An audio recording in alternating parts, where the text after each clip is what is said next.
I will give them a call.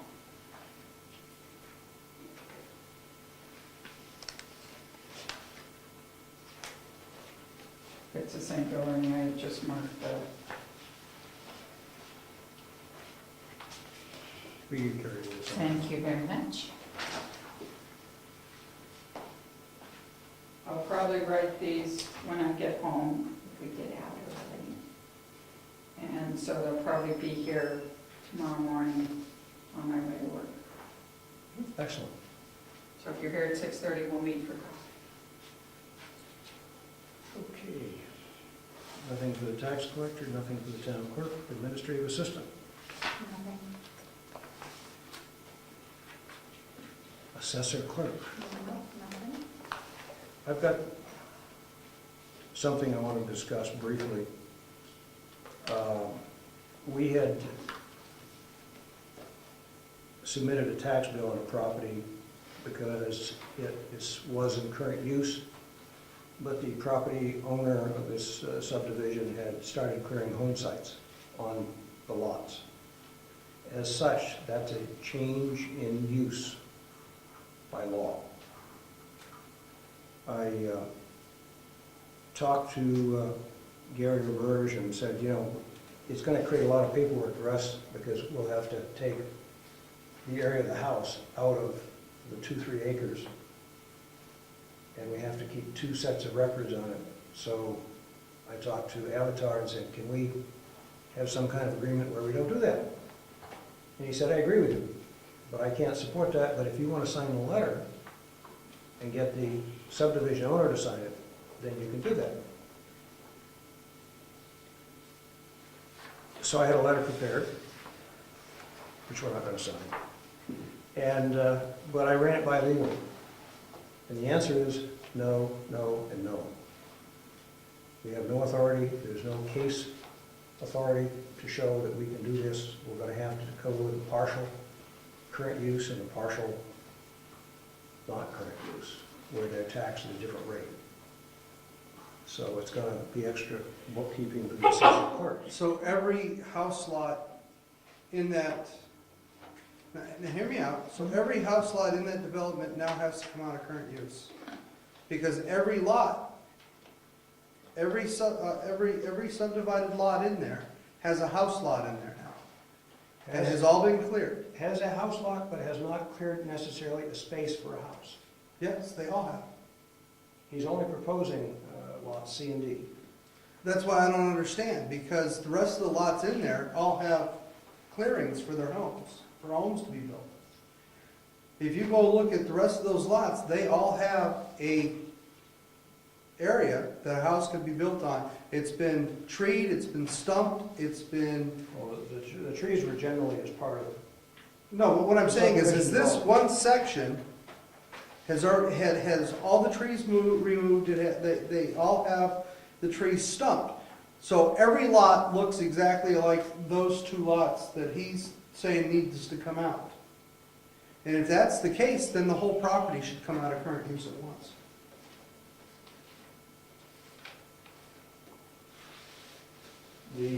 Because if I'm not mistaken, when we start a house lot, when he starts and puts the first shovel in the ground on the other previous lots that he's built on, the whole lot came out. Correct. So if they're saying that these need to come out of current use, then the whole parcel should come out in one shot. He has only identified these 2 lots. I understand that, and I've questioned him on those 2 lots. And here is his letter. And I've got a copy of the law here if anyone wants to read it. But it's very specific, which is why I double checked with the attorney. And the attorney says, no.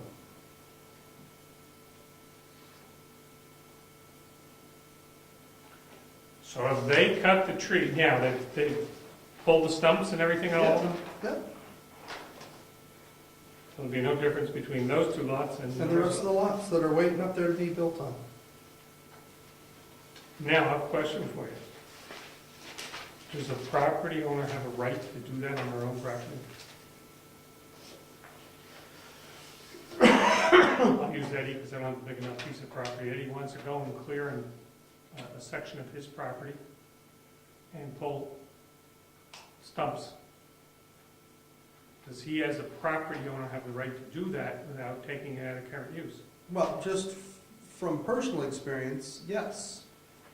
Because when I did the Stoneham property, we cleared about an acre back in the current use area. It's now a big field kind of thing, but it's still in current use. It was never removed. It was cleared, it was stumped, in the whole 9 yards. Yeah.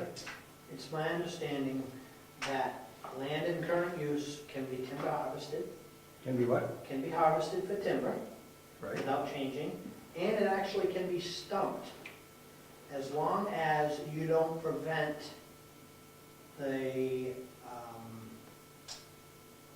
saplings from regrowing. So if you were to pull the stumps, rake it all out and create a field, it can stay in current use, but its classification in current use would change from forestry to a field. That's a different bracket. But if you just pull the stumps and then just let whatever grows grow, I believe it can still stay as woodland. Mary Pinkham Langer specializes in gravel, but she also does, from New Hampshire DRA, current use work. She would be a nice person to talk to. Okay, what's your name again? Mary Pinkham Langer.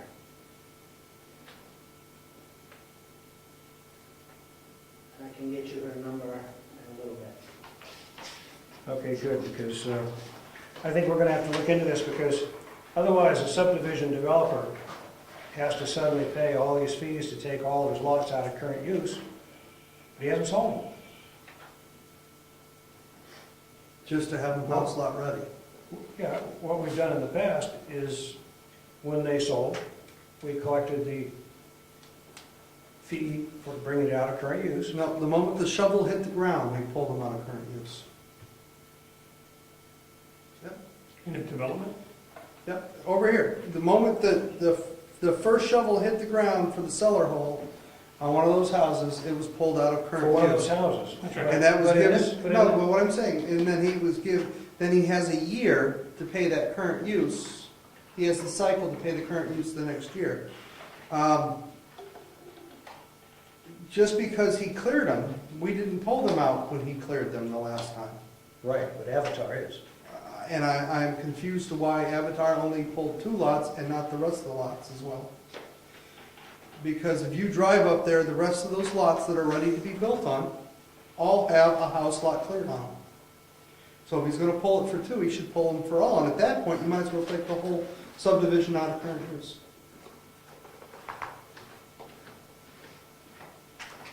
Excellent.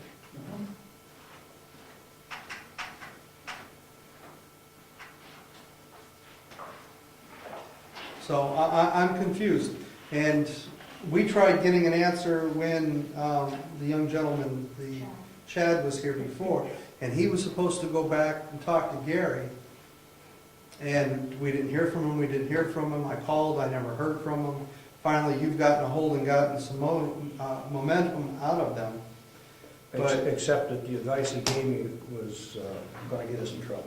Well, it's a good thing that we double-checked with the attorney and didn't take his advice. So it makes me question his reasoning for taking these 2 lots out of current use and not the rest of them. And here he's only taking the ½ acre of the disturbed area out, he's not Yeah. taking the whole lot out. I know, that's why we have to keep dual records on each lot, which is. So if that's the case, then a ½ acre should come out on each lot, and the rest of it should stay in current use. And then when it's sold, the other, The rest of the acreage would have to come out. No, I don't think any of these are 2 acres, they're all like 4 acres. I mean, he doesn't have enough to get these, Yeah, he doesn't have enough for any one of those to go into current use. only as a combined lot.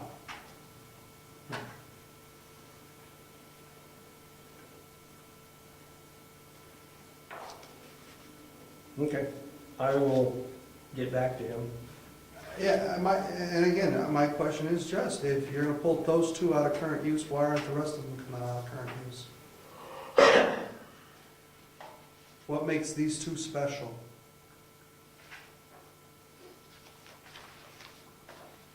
It's not a matter of selling them, is it? He saw construction equipment there, so basically what he saw. It's not a matter of selling them, is it? I mean, they're not sold. They're not sold. He did recently sell a lot. And at that point in time, then he Took it out of current use. took it out of current use. And we would have to bill him accordingly. Okay, I just want to bring it up because it's an issue which looks simple, but in fact isn't.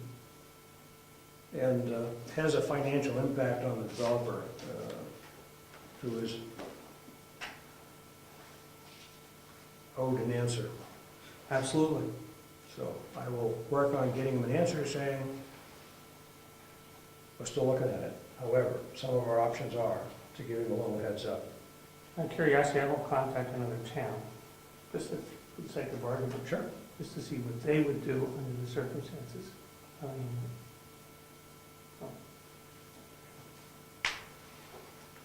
Okay, moving right along. Agricultural Commission. Nothing to report. Cable Commission. I've heard nothing. Cemetery Trustees. Haven't heard anything. I did call and talk to LGC. I got some pretty good advice on the issue of if we have some land we want to look at, in the fact that we're gonna have to go out there and make sure of two things. We're gonna have to do test pits for ledge, and also how high the water table is Why would you have to do, oh, it'd be for it to become a cemetery. before it to become a cemetery. Yeah. So when we get to that point in time, if we do, I've got some notes and things. Okay. Code Enforcement Officer. Pretty quiet in the code office. You don't have 20 different permits? Oh, no, I wish I did. Okay, how about road agent? Okay,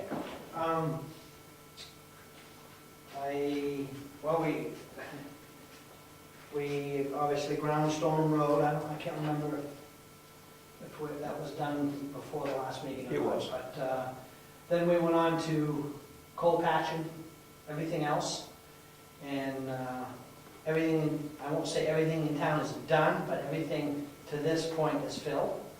You used up that 8.5 Yeah, tons? yeah.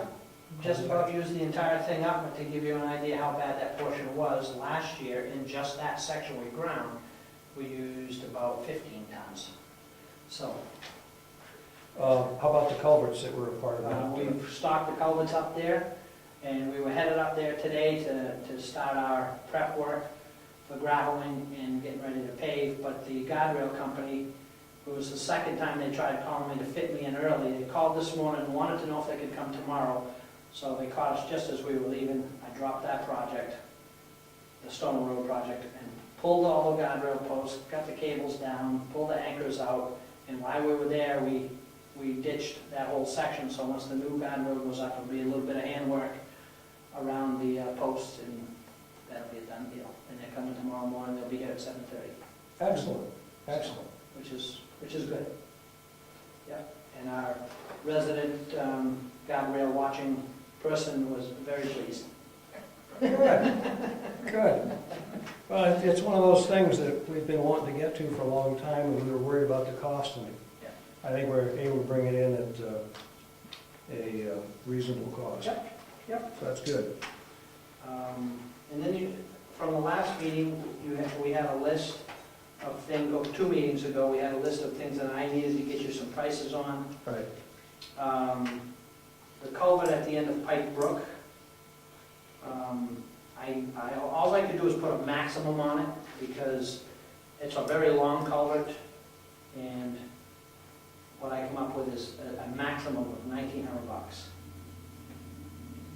Cut it in half and get it in.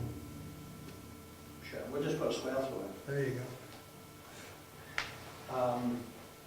And then to ditch Stone Road from the four corners, from the large culvert below Mr. Burns'